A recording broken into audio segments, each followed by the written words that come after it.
यही विधि मन विचार कर राजा, आई गए कपि सहित समाजा। आए सबहि नवापद सीसा, मिले सबन यति प्रेम तपीसा।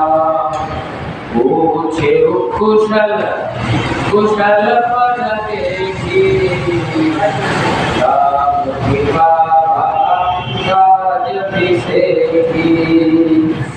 नाथ काज कीन्हु हनुमाना,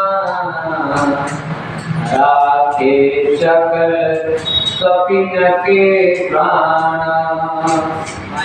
सुनो सुग्रीव बहुरी तेहि मिलऊ, कपिन सहित रघुपति वहाँ चलऊ।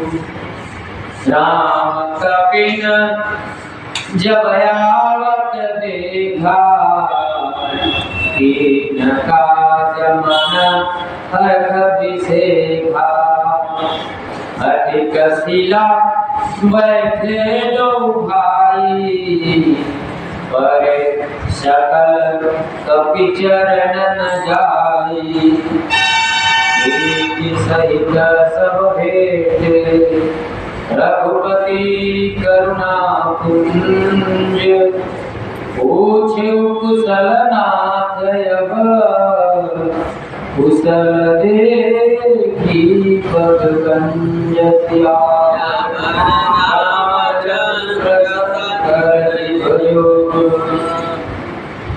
कल पहुंच गए थे कथा में हम लोग कि सूर्य जी तो भुला गए थे भगवान को वचन दे करके कि जब राजपाट मिलेगा तो सबसे पहला काम हम आपका करेंगे। लेकिन भगवान की कृपा से राजपाट मिल गया। जब राजपाट मिला, सुख मिला, वैभव मिला, तो पहले भगवान को ही भूल गए, भगवान के काम को भूल गए। भौतिक सुख में पड़ जाता है इंसान तो भगवान को भूल जाता है। यह सुख का प्रभाव है। जब सुख आपके पास आएगा तो सबसे पहले आपको भगवान से दूर कर देगा।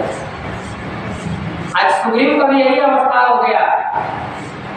अच्छा सुंदर गदा मिल गया, बिछौना, पलंग, अच्छा भोजन, नाच गान करने वाली अप्सराएं, नर्तकियां, राज सुख, भगवान को भुला गए। 4 महीना भगवान इंतजार किए, पूरा वर्षा भर 4 महीना इंतजार किए गुफा में। जब 4था महीना बीत गया तब लक्ष्मण को बोले, क्या बोले कि वर्षा विगत शरद ऋतु आई, अब न सीता करसु दिखाई। हे लक्ष्मण देखो, वर्षा बीत गया और शरद ऋतु का आगमन हो गया। कैसे पता चला भगवान को कि देखिएगा जब वर्षा का लास्ट हो जाता है तो काशी फूल खिलने लगता है। तब लोगों को पता चल जाता है कि अब ठंडा का आगमन होने जा रहा है, जब काशी फूल खिलता है। तो भगवान देखे काशी का फूल खिल गया, अब ठंडा का आगमन हो गया, तो वर्षा भी बीत गया, ठंडा का आगमन भी हो रहा है, लेकिन सीता का तो पता नहीं चला। हे लक्ष्मण जाओ, देखो लगता है कि सुग्रीव दिया हुआ वचन को भूल गया। मुझसे वादा किया था, वचन दिया था, जब वो राजा बनेगा तो पहला काम मेरा करेगा, आज वो भुला गया। और लक्ष्मण जी क्रोध में, प्रभु आप हमको आज्ञा दीजिए, अभी हम जाते हैं पूरा किसकी गाय को उलट पलट करके रख देंगे और सुग्रीव को वध करेंगे।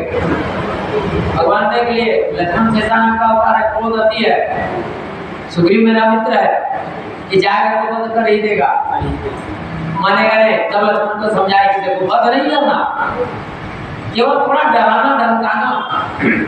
अगर डराने धमकाने से काम हो जाएगा तो फिर मार पीट करने का आवश्यकता नहीं।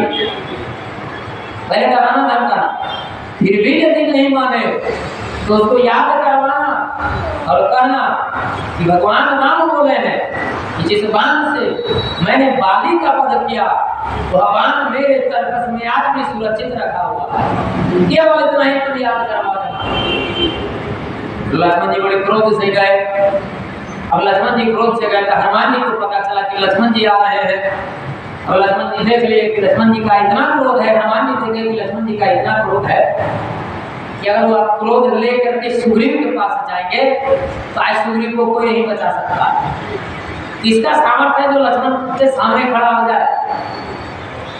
तब हनुमान जी तारा को समझाए कि महारानी आप ऐसा कुछ उपाय करिए, लक्ष्मण जी को यही कक्ष में रोक लीजिए, थोड़ा जलपान वगैरह करवाइए, थोड़ा इधर उधर के रात में फंसाइए, तब तो थोड़ा क्रोध शांत हो जाएगा। इसके बाद तो मैं सुग्रीव के पास जाकर के महाराज को बता दूंगा। जैसे ही लक्ष्मण किसकिंधा के द्वार में आए, कहाँ है सुग्रीव, कहाँ है सुग्रीव करने लगे। अब जो द्वारपाल कपी लोग थे, 15 लोग थे, डर के लक्ष्मण जी के कोप के सामने डर के भागने लगे। लक्ष्मण जी का सामना कौन कर सकता है? लक्ष्मण जी अपने अंदर चले गए। कहाँ है सुग्रीव, कहाँ है कपटी सुग्रीव, कहाँ है झूठा सुग्रीव, झूठ मूठ का वचन दिया, अगर नहीं मदद करना था तो नहीं बोलता है। हम लोग में इतना सामर्थ्य है कि हम लोग सुग्रीव के बिना भी माँ सीता का खोज कर सकते हैं, लेकिन बोला क्यों, वचन क्यों दिया? इतने में तारा आ गई। तारा प्रणाम की और बोली, ए भैया लक्ष्मण आप क्रोधित क्यों हो रहे हैं? आइए बैठिए, थोड़ा क्रोध को शांत करिए, थोड़ा जलपान करिए।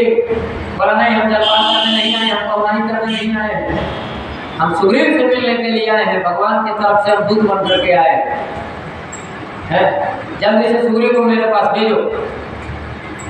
फिर प्रणाम, फिर अंगद जी आए, अंगद जी भी समझाया बुझाया। इतने ही में हनुमान जी को मौका लग गया। हनुमान जी तब तक सुग्रीव नृत्य देख रहे थे।